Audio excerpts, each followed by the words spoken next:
देखिए, बॉयकॉट और नेगेटिविटी तो हमेशा से रहती है, क्योंकि जब भी आप कोई भी पब्लिक चीज़ करेंगे, आप जो कि आप पेश करेंगे दूसरों के सामने, तो कुछ लोग हैं उनके विचार अलग हो सकते हैं। इंडस्ट्री के बारे में जब आप बात करती हैं कि भाई लोग नहीं देख रहे सिनेमा या चल नहीं रही हैं पिक्चरें, पिक्चरों का चलना न चलना एक अलग बात है।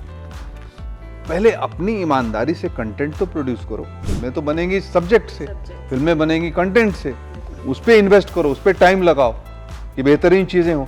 अब तुम जब स्टार खरीद लोगे, पैसे का तुमको टर्नओवर दिखाना है क्योंकि पब्लिक का पैसा है, तो ऑब्वियसली तुमको जल्दी से जल्दी कंटेंट प्रोड्यूस करना पड़ेगा। जल्दी कैसे बनाओगे? तुम चले जाते हो साउथ, तुम चले जाते हो स्पेन, तुम चले जाते हो कहीं और, तुम उठा करके रीमेक राइट्स ले आते हो, डायरेक्टर भी वहीं से इंपोर्ट कर लेते हो और जैसे तैसे बना देते हो पिक्चरें। वो पब्लिक कहती भाई ये तो कमाल की चीज़ है, क्यों देखें हम इसको। तो इंटेंशन जो है वही सही नहीं है कि चीज़ चले ना चले, पसंद करें लोग ना पसंद करें, वो दूसरी बात है। पहले आप अपनी ईमानदारी तो दिखाओ। हम ईमानदारी छोड़ चुके हैं, हम लेजी हो गए हैं, या हमें कॉर्पोरेट प्रेशर है और हमारे ऊपर पैसे। अब एक्टर को क्या करोगे? बड़े बड़े जितने एक्टर हैं वो सैकड़ों करोड़ एक फिल्म में उनको मिल जाते हैं, लेकिन आज सब घबरा रहे हैं, सिनेमाज नहीं चल पा रहे हैं। अभी देखो सिनेमा चेन्स के सब शेयर प्राइस नीचे चले गए थे। क्यों चले गए थे? क्योंकि सिनेमाज नहीं जा रहे हैं लोग। तो ये सोचना जरूरी है कि इवेंचुअली कहानियां होनी चाहिए, कहानियां जुड़ी होनी चाहिए। कोई भी कहानी हो, फैंटेसी कहानी हो, भूत प्रेत की कहानी हो, माइथोलॉजी की कहानी हो, कहीं हो, लेकिन आप ओरिजिनल चीजें तो प्रोड्यूस करो। नमस्कार, मैं हूं दिव्या कोचर और आप देख रहे हैं TV9 भारतवर्ष। आज हमारे साथ एक पत्रकार, राजनेता और ऐसे फिल्म के डायरेक्टर मौजूद हैं जिन्होंने हमेशा जमीनी सच्चाई को पर्दे पर बखूबी दिखाया है, मगर इस बार वो एक अभिनेता के तौर पर नजर आएंगे एम गनी के डायरेक्शन में बनी फिल्म मट्टो की साइकिल में। आप सभी का TV9 में बहुत बहुत स्वागत है। मैं एक बार चाहती हूँ कि जो स्टार कास्ट है वो अपना इंट्रोडक्शन दे दे। ये कह लो इसका नाम लिखकर, हमारी छोटी बेटी है। अच्छा। हाँ। मेरा नाम आरोही शर्मा है और फिल्म में मैं नीरज हूँ, मट्टो की बड़ी बेटी। हाँ, मेरा नाम अनीता चौधरी है और इस फिल्म में मैं मट्टो की पत्नी का किरदार निभाया है। जी, मेरा नाम डिम्पी मिश्रा है और मैं मट्टो के दोस्त के किरदार में हूँ जो रिसाइकिल कर रहा था। प्रकाश जी, पहला मेरा सवाल आपसे है, जाहिर सी बात है मेरा पहला सवाल आपसे होगा कि कैमरे के सामने पहली बार आकर काम कर आपको कैसा लगा? क्योंकि जब मैंने ट्रेलर देखा तो आपने जिस तरीके से लैंग्वेज के क्राफ्ट की ग्रिपिंग की है, ब्रिज भाषा का जो आपका एक्सेंट और अंदाज आया है, ये बहुत आश्चर्य की बात थी कि ऐसा लगा नहीं कि आपने पहली बार आप कैमरे के सामने आए हैं। नहीं, बिल्कुल आपने सही कहा। मैं पहली बार आया नहीं हूँ एक्चुअली। मैंने पहले भी 2 फिल्में की हैं और 2-4 बार ऐसे छोटे मोटे अपीयरेंस किए हैं, कुछ शॉर्ट फिल्में की हैं। लेकिन फ्लेजेडली एज एन एक्टर आपको as a lead, complete lead role पहली बार आया हूँ। और मेरा सहज होना और सहज दिखना, इसके पीछे जिन लोगों का हाथ है वो सब यहाँ बैठे हुए हैं।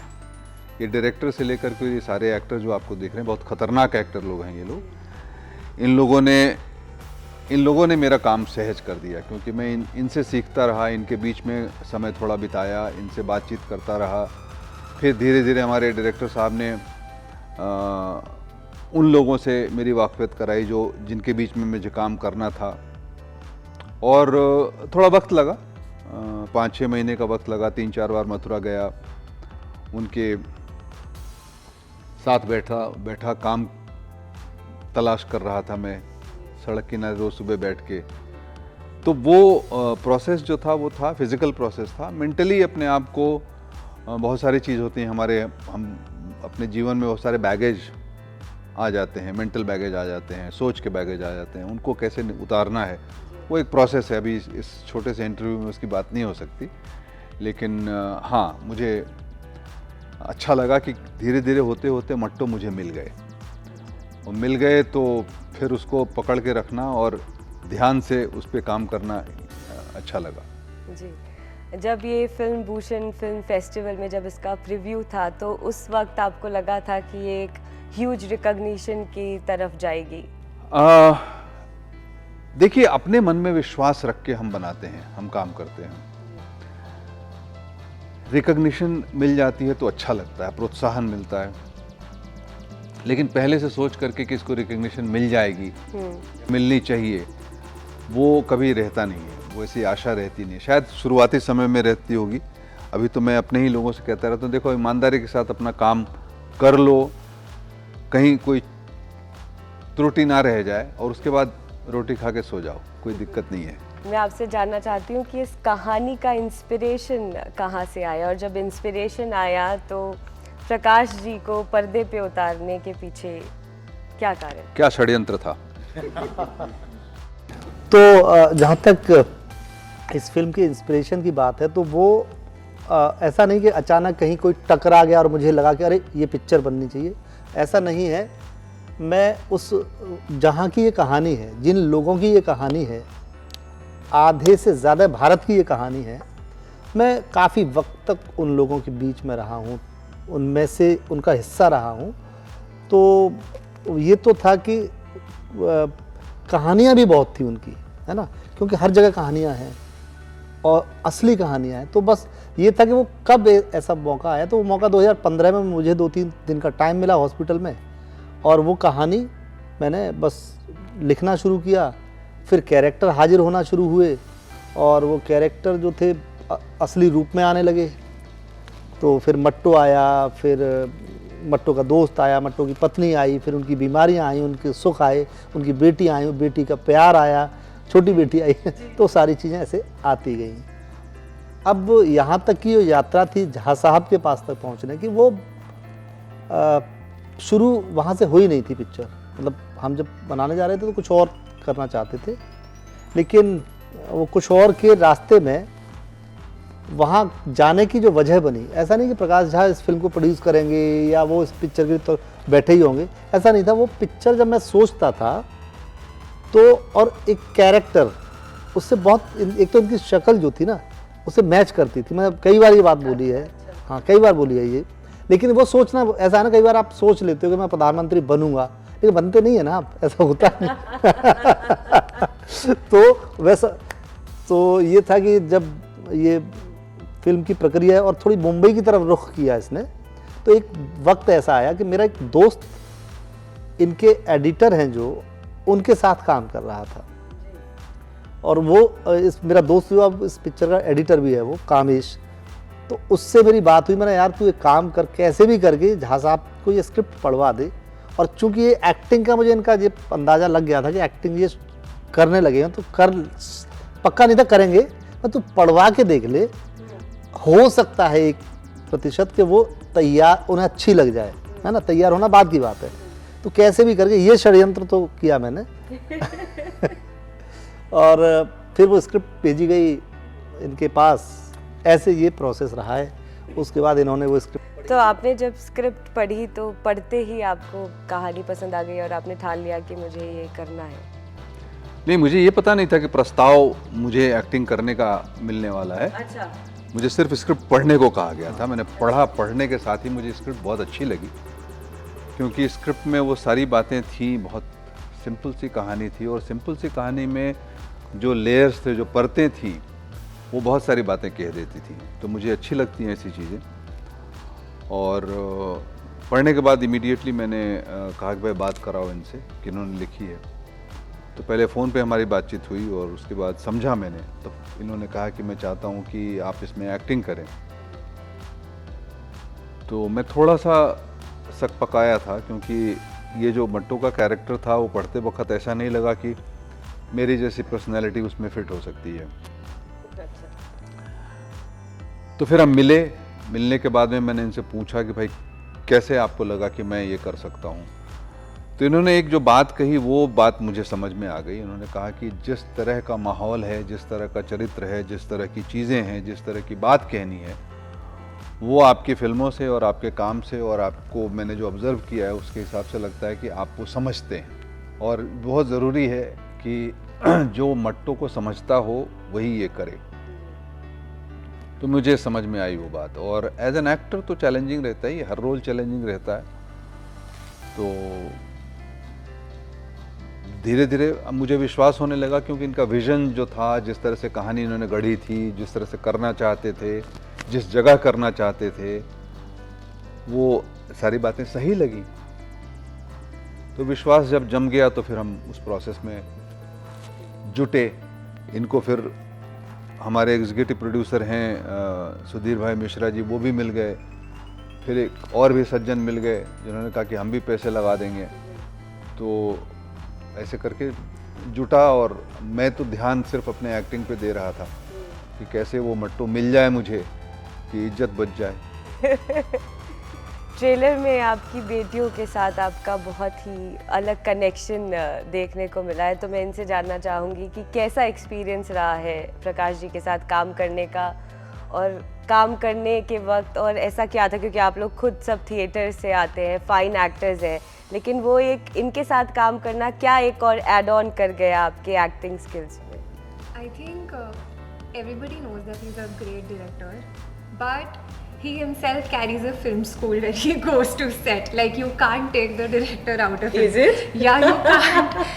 As a co-actor, बहुत ही I mean I'm very grateful कि ये opportunity मिली हमें, but सेट पे बहुत कुछ था जो सर से, मतलब सर खुद कभी कभी लाइट काटने लगते थे, वो खुद कहते थे ऐसे करो ऐसे करो, and the kind of passion that he has towards the craft, it's incredible. मतलब you see it in his eyes, you see it carry with him wherever he goes. And apart from that, even offset, there's a lot to learn from him. He's very disciplined. So was there any hesitation from your side working with him initially? In the beginning it was. I won't deny that. I still get nervous around him. I am not kidding, even after doing an entire film with him. But I remember पहली बार जब sir आए थे मथुरा और हम सब एक साथ बैठे थे, पहली बार जब हम सब मिले थे, तो मैं सर बीच में बैठे थे और एक तरफ मेरी छोटी बहन लिम्का और मैं थे, और जब घनी सर मतलब कुछ बता ही रहे थे अबाउट द स्क्रिप्ट, तो सर ने हम दोनों का हाथ ऐसे पकड़ लिया था. तो वो मेरी पहली मेमोरी थी that I am sitting next to Prakash and he is holding my hand, and then I was like अब तो सर मैं अब कुछ गलत नहीं हो सकता, मतलब now we are on set on this journey and it's going to be beautiful. So that trust he gave it to us on the very first day. So eventually in reality the bond is like father and daughter Yes, between you guys. very much it is. अच्छा, film का कोई ऐसा एक dialogue आप तो एक scene है जो मेरा फेवरेट सीन है, जिसमें I don't know how much I am allowed to reveal about the film, but एक सीन है जब मट्टू बहुत परेशान होते हैं क्योंकि वो साइकिल के लिए पैसे जोड़ रहे होते हैं, और तब बहुत सटली नीरज आके उनकी मदद कर देती है. तो मैं इससे ज़्यादा कुछ नहीं बोलूँगी, पर वो मेरा फेवरेट सीन है. लाइक आई थिंक उस सीन में ज़्यादा डायलॉग्स भी नहीं थे, पर एक आई एक्सचेंज होता है नीरज और उनके पापा मट्टू के बीच, तो वो मेरा सबसे फेवरेट सीन है, where she actually stands by her father to support him. Prakash ji, एक कंटेम्प्रेरी फिल्म है, सिनेमा में सीखने के लिए इस फिल्म में बहुत कुछ है, तो क्या लग रहा है आपको कि कितना कनेक्ट करेगी ये अर्बन ऑडियंस से भी? इसका प्रेडिक्शन तो मैं नहीं कर सकता. मैं सिर्फ ये जानता हूँ कि हिंदुस्तान के अंदर जितने भी लोग हैं सब आते वहीं से हैं. कहते हैं ना, हिंदुस्तान गांव का देश है. मैं कई बार कहता हूँ हिंदुस्तान गांव ही है. हमारे सबकी सोच जो है वो वहीं से जुड़ी हुई है. भले कुछ लोग गांव से ना जुड़े हों, गांव की ना सोचते हों, लेकिन हमारे जीन्स में वही है. तो कितना इससे जुड़ पाएंगे वो इस बात पे निर्भर नहीं करता कि वो शहर से आते हैं, वो मेट्रोपॉलिटन सिटीज से आते हैं. वो इस बात पे निर्भर करता है कि इंसानियत के प्रति क्या कंपैशन है उनकी.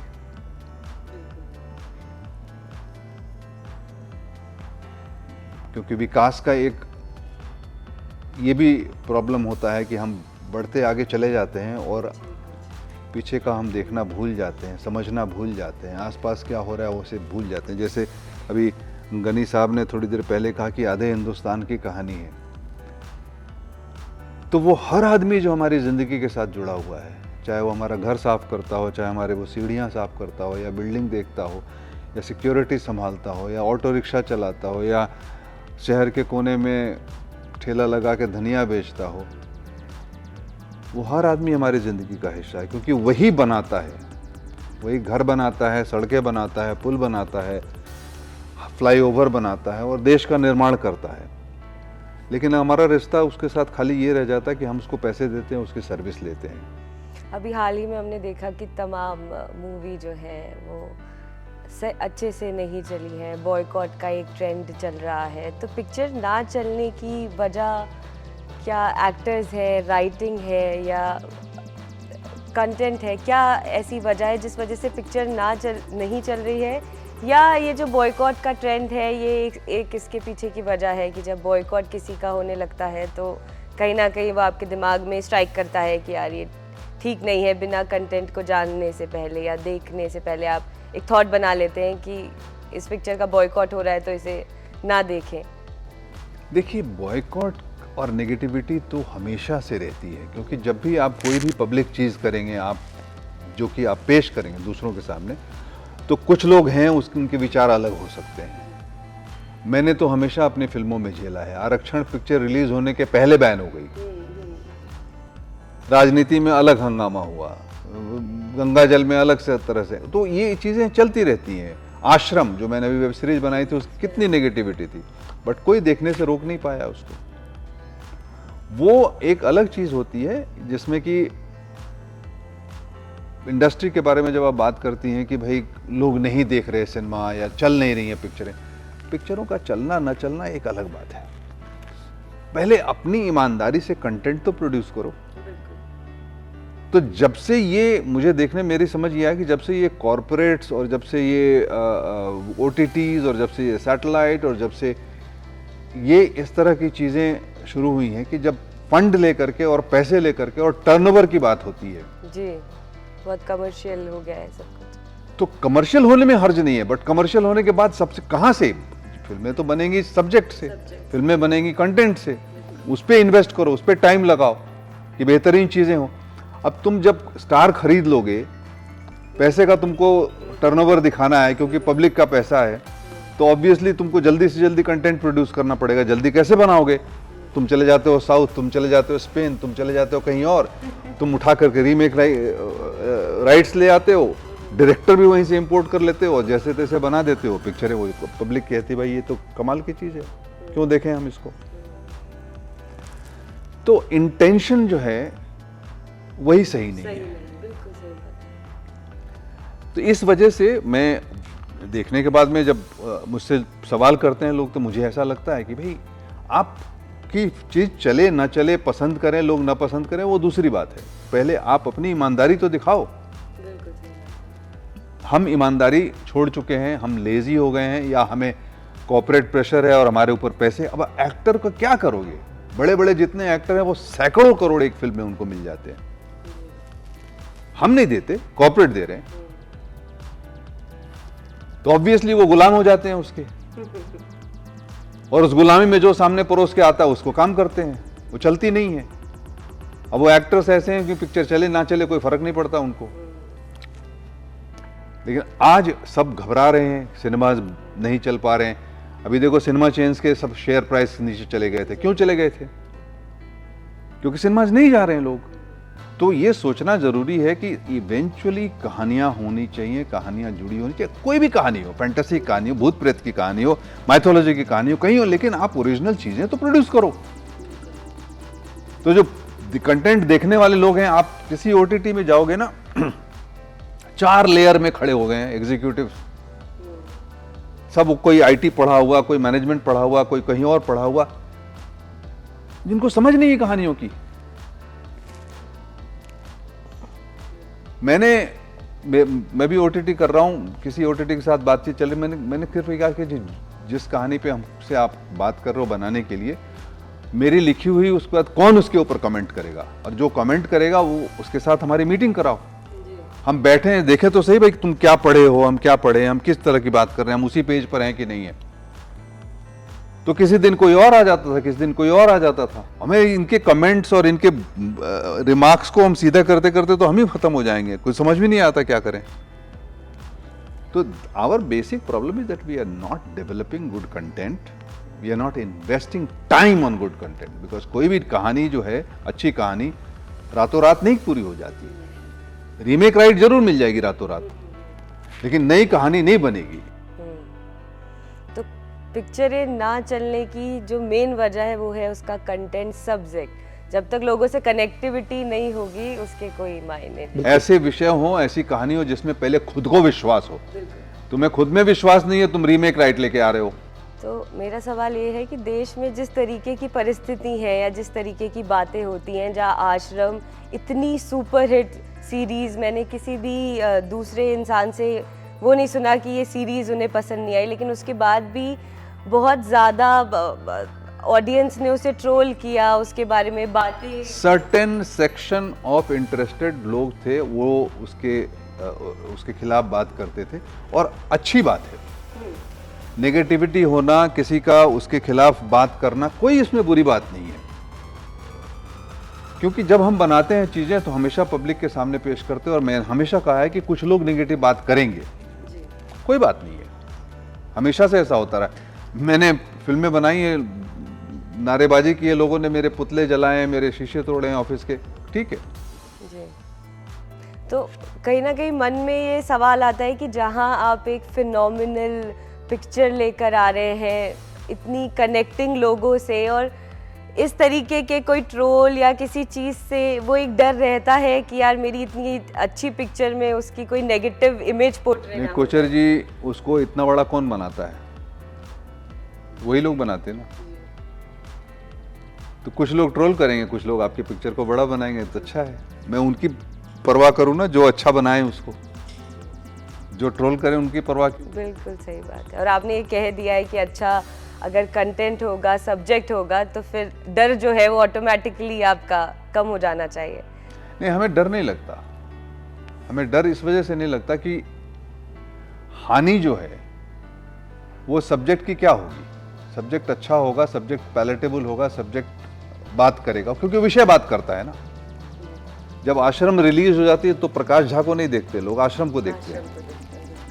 तो आश्रम उनके साथ बात करेगा, या राजनीति बात करेगी उनके साथ, या गंगाजल बात करेगी उनके साथ, या मट्टो बात करेगा उनके साथ। मैं तो कौन हूँ?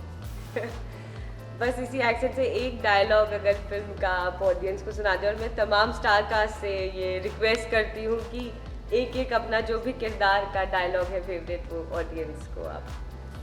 तुम तो जब भी बोलोगे काली जवानी बोलोगे। कब तक रोंदबे को बेचारा जैसा है खेले कि जब तक बिल्कुल टे नहीं बोल जाए, जब तक तू मेरी हो मैं तेरा। जब बोले वो काली जवानी बोलेगे, बैठना ही बेकार है तेरे पास तो। आप सभी का TV9 से बात करने के लिए बहुत बहुत शुक्रिया, और मैं ऑडियंस से अपील करूंगी कि 16 सितंबर को आप ज़रूर जाइए। मेरे हिसाब से हमें बहुत समय बाद एक बहुत अच्छे सब्जेक्ट पर पिक्चर देखने का मौका मिल रहा है, जिसमें प्रकाश जी खुद अभिनय कर रहे हैं और बेहतरीन स्टार कास्ट के साथ आ रहे हैं। तो आप ज़रूर जाइए और ये पिक्चर ज़रूर देखिए। 16 सितंबर को आप लोग आइए और एक अच्छा सिनेमा देखिए, आकर परिवार के साथ आप आइए। बहुत बहुत शुक्रिया आपसे। Thank you, God bless you.